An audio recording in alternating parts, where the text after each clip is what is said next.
Perkenalkan, kami dari kelompok 1 dengan anggota Sian Amelia Putri Marpun dengan NIM 030, Felicia dengan NIM 006, Nabila Karina Putri dengan NIM 076, saya Monika Lemo Krisanto dengan NIM 090, Aska Nadia dengan NIM 028, Aisyah Farah Aziza dengan NIM 082, Aulia Putri Salsabila dengan NIM 122, dan Viola Diwani dengan NIM 124.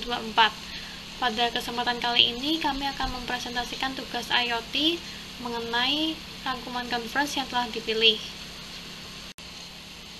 Kelompok kami mengikuti conference pada tanggal 12 April 2021, jam 10 Pacific Daylight Time atau sekitar jam 12 malam waktu Indonesia bagian Barat. Kelompok kami memilih conference dengan judul COVID-19 Pneumonia Diagnosis Using Chest X-ray Radiograph or CXR and Deep Learning, di mana conference ini dipandu oleh John Garrett. Wabah COVID-19.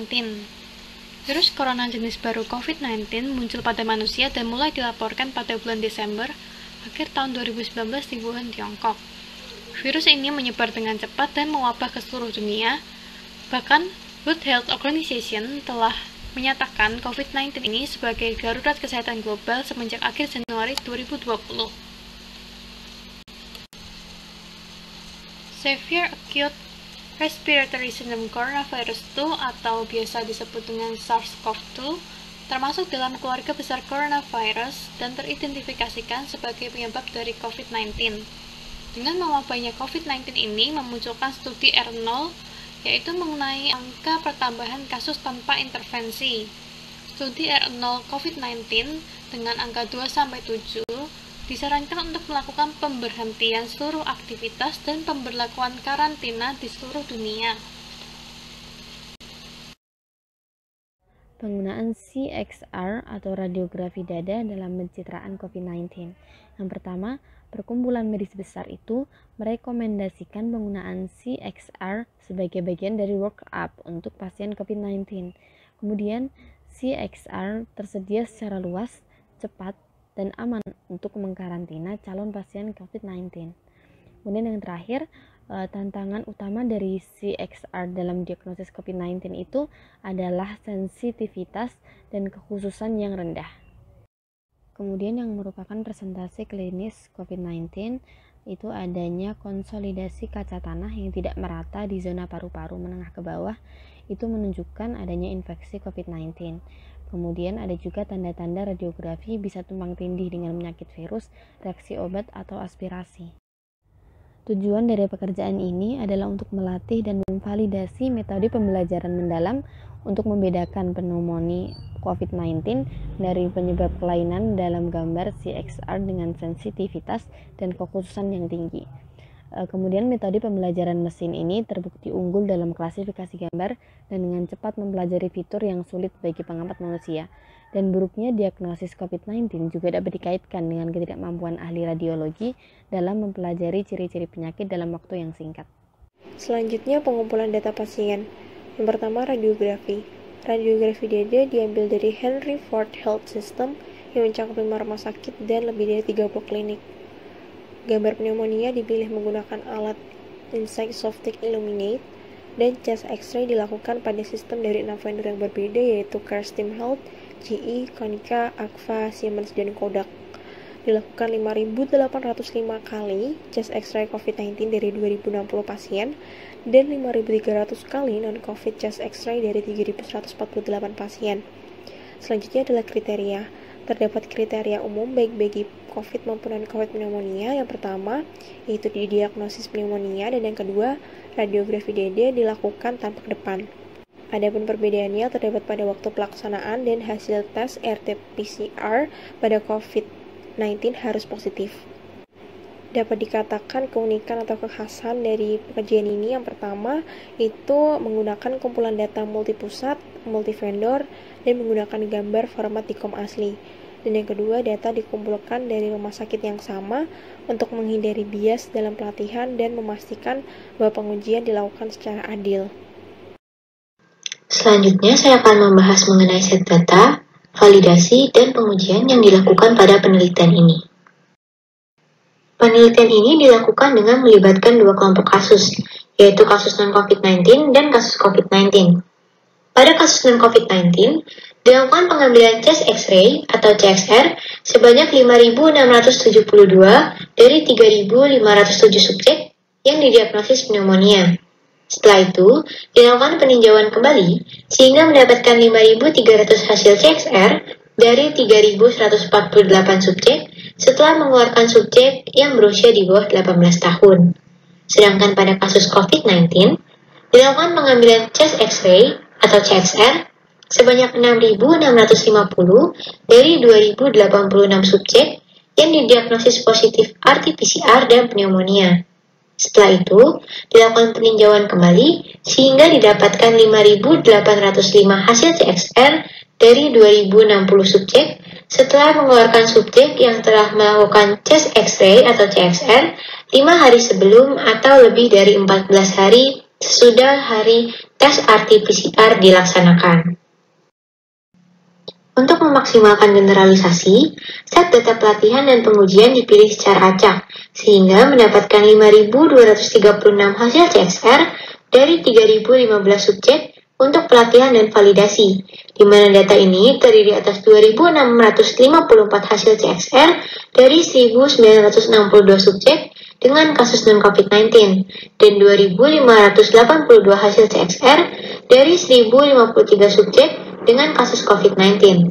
Selain itu, didapatkan juga 5.805 hasil CXR dari 2.193 subjek untuk dilakukan pengujian, di mana data ini terdiri atas 2.646 hasil CXR dari 1.186 subjek dengan kasus non-COVID-19 dan 3.223 hasil CXR dari 1.007 subjek dengan kasus COVID-19. Setelah itu, masing-masing subjek dari kasus non-COVID-19 dan COVID-19 yang termasuk dalam kelompok pengujian diambil sebanyak 250 untuk melakukan pembacaan AI dan radiologi. Berikut merupakan grafik mengenai distribusi umur dan distribusi COVID-19 yang disediakan pada penelitian ini. Pada grafik distribusi umur, diperoleh rata-rata usia subjek non-COVID-19 adalah 62 tahun dengan standar deviasi 16. Sedangkan untuk subjek COVID-19 memiliki rata-rata usia 64 tahun dengan standar deviasi 18. Sementara itu, pada grafik berikutnya, yaitu grafik mengenai distribusi COVID-19, menunjukkan bahwa frekuensi distribusi subjek COVID-19 terbanyak berada pada hari ke-0, di mana subjek melakukan tes X-ray atau CXR bersamaan dengan melakukan tes RT-PCR. Pada pembahasan ini, pembicara menyajikan dua diagram yang berbeda, yaitu diagram distribusi vendor dengan berbagai vendor dan diagram distribusi modalitas. Pada diagram distribusi vendor, diperoleh data pada vendor 1 memiliki frekuensi yang paling tinggi pada kedua subjek, yaitu 2.500 untuk subjek non-COVID-19 dan hampir mencapai 2.500 untuk subjek COVID-19. Pada diagram distribusi modalitas, untuk modalitas CR menunjukkan frekuensi hampir mencapai 4.000 untuk subjek non-COVID-19 dan hampir mencapai 2.500 untuk subjek COVID-19. Sedangkan pada modalitas DX menunjukkan frekuensi mencapai 1.500 untuk subjek non-COVID-19 dan hampir mencapai 2.500 untuk subjek COVID-19. Lalu selanjutnya, pada pengolahan gambar dibagi menjadi 3 tahapan. Yang pertama, semua gambar pasien di KAMS diubah ukurannya menjadi 1024 x 1024 pixel dan disimpan sebagai gambar PNG Grayscale 8 byte. Lalu yang kedua, level atau lebar Windows dari DKAMS asli digunakan untuk menormalkan gambar.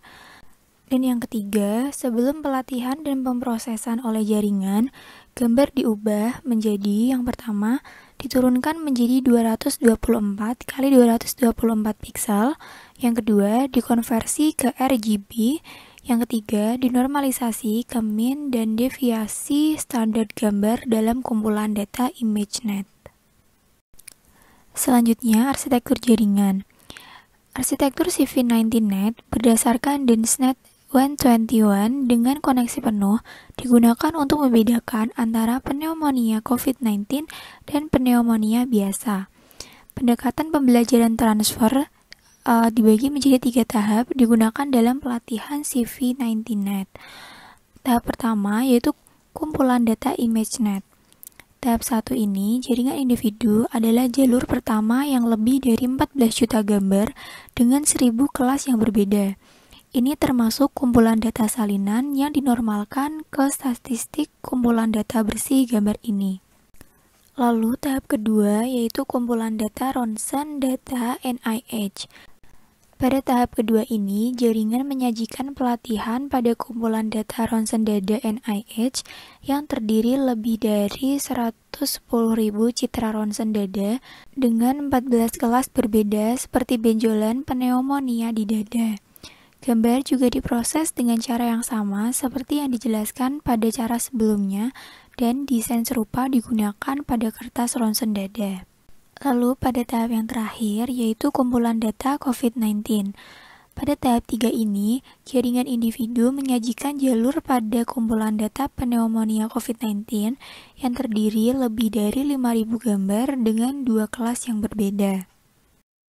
Infrastruktur komputer. Infrastruktur komputer biasanya digunakan untuk mengumpulkan, mengurangi, dan menstandarisasi data pelatihan.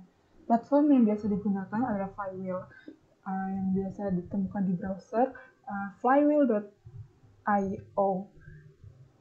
Flywheel ini memungkinkan data diarsipkan dan dilihat langsung di pencarian web atau browser dan membantu menambahkan metadata. Dan Flywheel ini juga dapat digunakan untuk menghasilkan kinerja kelompok pelatihan. Pelatihan ini dilakukan dengan menggunakan sistem NVIDIA DGX-1 menggunakan 228 V100 GPUs pada setiap waktu yang diberikan.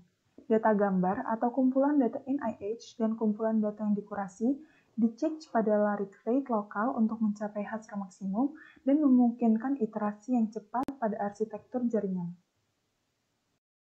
Selanjutnya adalah pelatihan jaringan. CV19net adalah kumpulan dari 20 jaringan yang terlatih, di mana setiap jaringan dalam ensemble tersebut telah dilatih dengan hyperparameter yang sama. Masing-masing set validasi dari tiap model diambil secara acak, atau dibagi 25% dari total data yang diperlukan untuk pelatihan, dan didapatkan pula rata-rata skor probabilitas model setelah pelatihan, yaitu N sama dengan 20, untuk menghasilkan nilai prediksi akhir. Pembahasan selanjutnya yaitu hasil, di mana didapatkan dari penelitian kumpulan data uji terdiri dari 5.869 CXR dari 2.193 pasien, di mana jaringan COVID-19 atau CV19net ini mencapai area under curve sebesar 0,92 dengan uji kumpulan data dengan performa konsisten pada lintas vendor dan rumah sakit. Dapat dilihat dari gambar tersebut bahwa ambang batas sensitivitas yang tinggi, yaitu dengan sensitivitasnya mendapatkan hasil 0,88 dan spesifitinya mendapatkan hasil 0,79. Kemudian pada ambang batas specificity yang tinggi terdapat nilai sensitivitasnya yaitu 0,78 dengan spesifitinya 0,89. Selanjutnya yaitu studi pustaka ahli radiologi. Dari gambar tersebut bahwa dengan patokan jaringan COVID-19 atau CV19net ini memiliki kinerja yang baik dengan 3 ahli radiologi toraks yang sudah berpengalaman yang melakukan klasifikasi benar studi pembaca, ini dengan 3 reader. Di mana penelitian ini dilakukan memilih 500 CXR secara acak dari 500 pasien. Di mana dengan ambang batas jaringan COVID-19 atau CV19net ini telah disesuaikan agar spesifitinya sesuai dengan ahli radiologi dan kemudian sensitivitasnya ini dapat dibandingkan. Dapat dilihat pada gambar tersebut hasil dari 3 readers, mana rata-rata pembacanya ini mendapatkan hasil area under curve sebesar 0,85. yang apabila dibandingkan dengan COVID-19 net atau jaringan COVID-19 ini mendapatkan area under curve sebesar 0,94 dengan set yang sama. Dari hasil tersebut mendapatkan nilainya kurang dari 0,01 yang menunjukkan bahwa jaringan COVID-19 atau CV19 net ini mempunyai sensitivitas yang lebih baik dan cocok pada semua level spesifisitinya. Berikut adalah contoh heatmaps Grand CAM dari kumpulan data pengujian studi pembaca yang diberi label dengan benar oleh CV19net, tetapi tidak ditemukan oleh ketiga ahli radiologi. Fitur yang digunakan oleh CV19net berpotensi membantu ahli radiologi dalam belajar mengidentifikasi karakteristik utama untuk membantu diagnosis pneumonia COVID-19. Studi lebih lanjut diperlukan untuk memvalidasi proses ini. Selanjutnya, keterbatasan dari metode ini adalah yang pertama, data dikumpulkan selama puncak pandemi COVID-19.